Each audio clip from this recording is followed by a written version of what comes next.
Hi, I'm Sarah from the upcoming. A real pleasure to have you here with us at London Film Festival.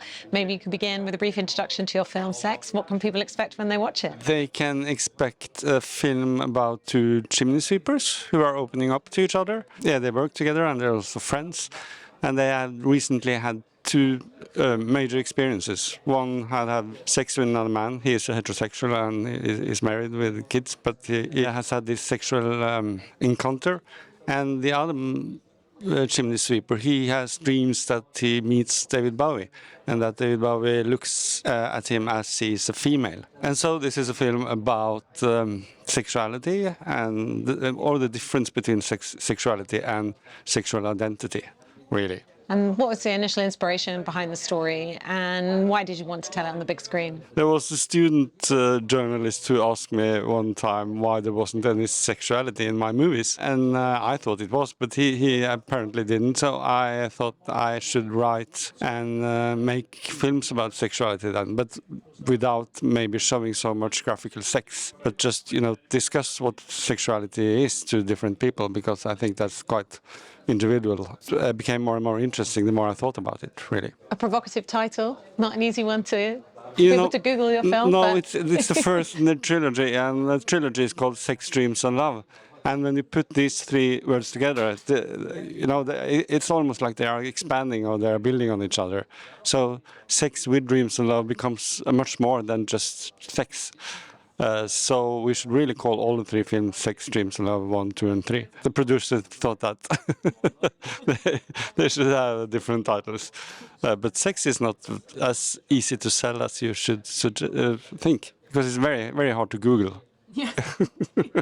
And tell us about your casting process, and how did you work with your actors to achieve your vision? I write for the actors, so I do the casting before I write the script. Or the screenplay. So it was already decided who was going to do the parts. Yeah. How does that influence the way you perhaps write the characters? Influences it a great deal, because I had worked with these actors before, most of them, and I wanted to give them some parts that they aren't normally casted in, so just to give them some challenges, and I think it's really, to me, necessary, because I know their voices and I know how they approach things, so that's a good thing to have in mind when I'm writing. That doesn't mean I'm writing it to fit them. Really, it's more like I'm writing it to give them challenges and to try to give them an opportunity to maybe expand their acting. And what was the shoot like? What were some of the hurdles that you encountered, but on the flip side, some of your favourite moments? Since we were filming all three films in a year, we shot them back to back, and this was the last one we shot, even if it's the first in the trilogy. Everything was quite easy in a way, so we didn't have any hurdles for this one.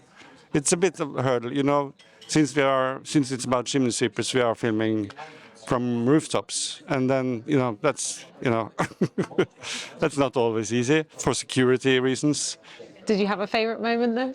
A favorite moment in the movie? There is some pillow shots in this movie with pictures from Oslo, a part of Oslo that's very much under construction. It's a new housing project which are built around major roads, so it's a lot of traffic and a lot of new buildings.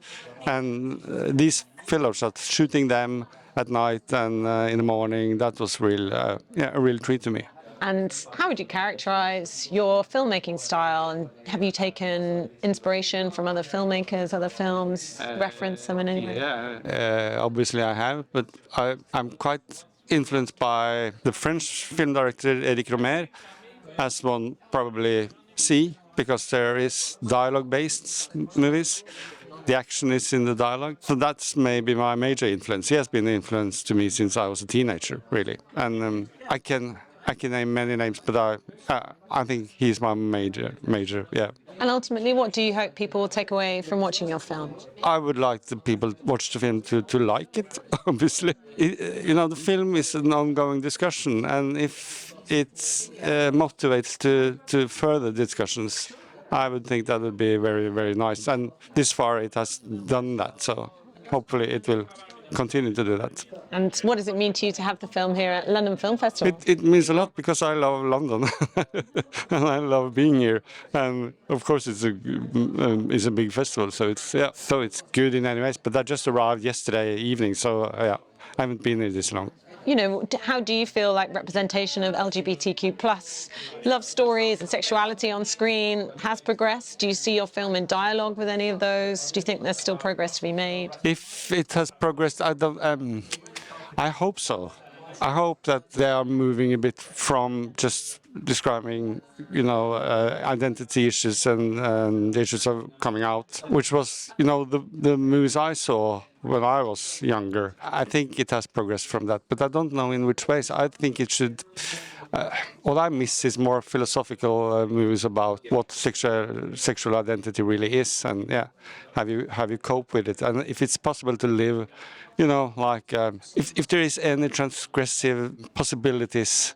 That's not just about taking on an identity. If it's possible to be a sexual being without having a sexual identity, I think that might be a transgressive possibility.